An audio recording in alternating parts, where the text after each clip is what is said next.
Rolling.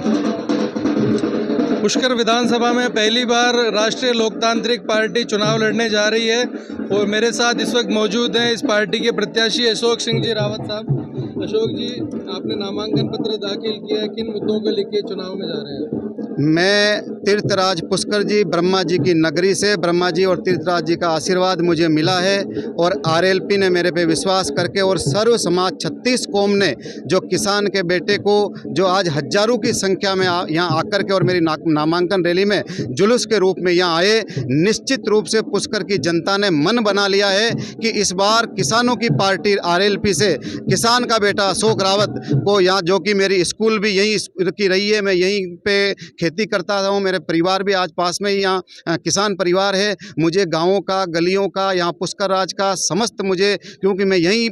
पढ़ा हूँ, यहीं बड़ा हुआ हूँ और मुझे सारा ध्यान है। इस प्रकार आम जन ने आज मुझे आशीर्वाद दे करके और यहाँ मेरे साथ में आए हैं। निश्चित रूप से कांग्रेस और भाजपा ने केवल वोट बटोरने का काम और झूठे वादे करने का काम है। जो हमारा विश्व गुरु और तीर्थराज जो है, जिसका जो विकास जिस स्तर पे होना चाहिए था वो आज भी नहीं हुआ। हमारे बरसात का गंदा पानी जाता है, हमारे सीवरेज का पानी जाता है, परिक्रमा मार्ग में सड़कों में गड्ढे पड़े हुए हैं, स्वच्छता जिस प्रकार से गंदगी का आलम पड़ा हुआ है, कोई ध्यान देने वाला नहीं है। केवल लूटो और खाओ और घर भरो, भाई घर परिवार और वंशवाद की जो इन्होंने एक कर ली, कोई देखने वाला नहीं है। तो जनता ने मन बना लिया कि कांग्रेस और बीजेपी को उखाड़ के फेंकना है और किसानों की पार्टी आरएलपी को बहुमत देकर के और आज किसान के बेटे अशोक रावत को विधानसभा में पहुंचाने के लिए सब लोगों ने आज भरपूर आशीर्वाद दिया। निश्चित रूप से मुझे पूर्ण विश्वास है पुष्कर राज जी का और पुष्कर की जनता का, 36 कौम का, कि निश्चित रूप से 25 तारीख को वोटों के माध्यम से, वोटों की जो मशीन बटन दबा करके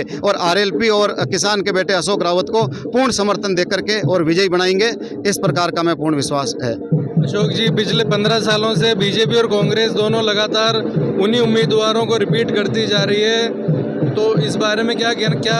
नए लोगों को चांस नहीं मिल पा रहा? पुष्कर की जनता बहुत उदास है, निराश है इन चेहरों से पूरी तरह, क्योंकि यही पूरे ना जो चेहरे आ जाते हैं और उनके पास में कोई विकल्प नहीं था। आरएलपी के रूप में उनके पास में विकल्प है, लोग जश्न मना रहे हैं, ढोल बजा रहे हैं, मिठाइयाँ बाज रहे हैं और लोगों में खुशी की लहर है कि कांग्रेस और बीजेपी इन दोनों ने वही चेहरे हैं जो जीतने के बाद में वापस क्षेत्र में नहीं आते हैं, किसी प्रकार का कोई विकास कार्य नहीं करते हैं। वो ये सोचते हैं कि जनता जाएगी कहाँ, लेकिन उनको आज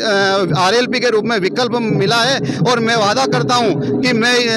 मुझे पुष्कर की जनता जिता करके भेजेगी। मैं गांव की चौपाल पे बैठ के, पुष्कर की चौपाल पे बैठ करके जनता को पूछूंगा कि आप बताइए, आप का क्या क्या समस्या है, कैसे विकास होगा, क्या योजनाएं होगी। और जिस प्रकार पुष्कर का जो संपूर्ण विकास आज तक ये केवल झांसे देते आए, ये सत्ता की चाबी आरएलपी के भाने वाले किसान का बेटा को जो मान लिया, मैं पूर्ण विश्वास के रूप में पुष्कर की में आया हूं और पुष्कर में आमूल चूल परिवर्तन आरएलपी के माध्यम से, आपके माध्यम से, आपके बेटे के माध्यम आपको देखने का मिलेगा। तो अशोक सिंह रावत ने अभी फॉर्म भरा है और इनका दावा है कि इन्हें बदलाव की और में इनका आगे जाएगा, जनता इन्हें चुनकर विधानसभा में भेजेगी। Rakesh Bhatt, power of nation, Pushkar.